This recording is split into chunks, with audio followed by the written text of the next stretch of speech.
Hello, welcome back to another Mythology Monday with me, your host, Alice.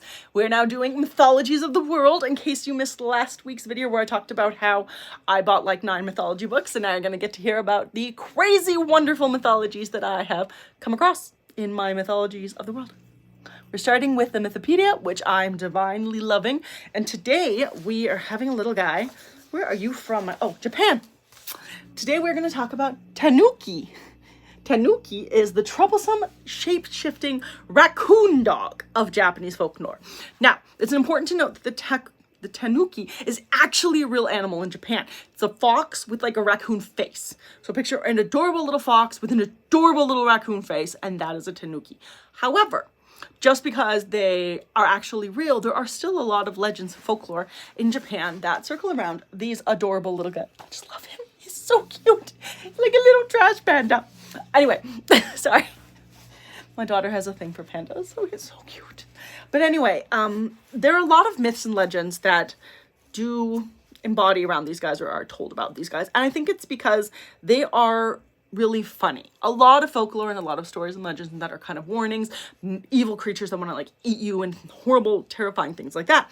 But the Tanuki is not like that. They're mischievous, but they're not really bad. They're like troublemaking tricksters that have magical abilities. I would think of them as like the annoying little brother of the folklore creature world. The one who can change shape into anything human, inanimate objects like tea kettles, chairs, like a rake, whatever. They can turn into any kind of thing that they want, and they just really love to make noise.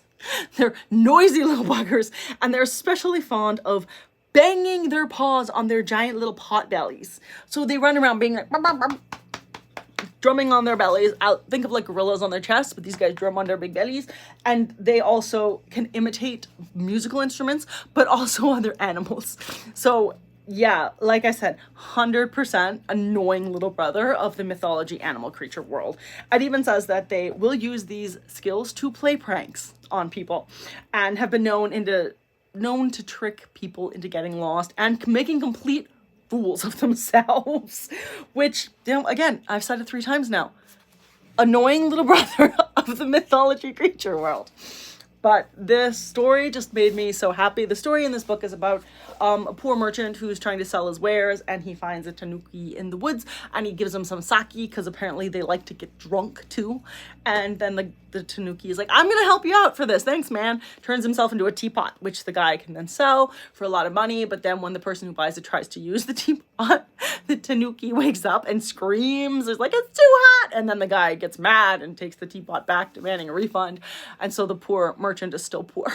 Ultimately, the Tanuki ends up turning into a half teapot, half Tanuki, and entertaining people in the village so that they give money to the Tanuki, and then the poor man is no longer poor. But I mean, like, look at that little thing. There's some really scary and terrifying monsters in this book, but this little guy made me so happy. So he had to be number 2.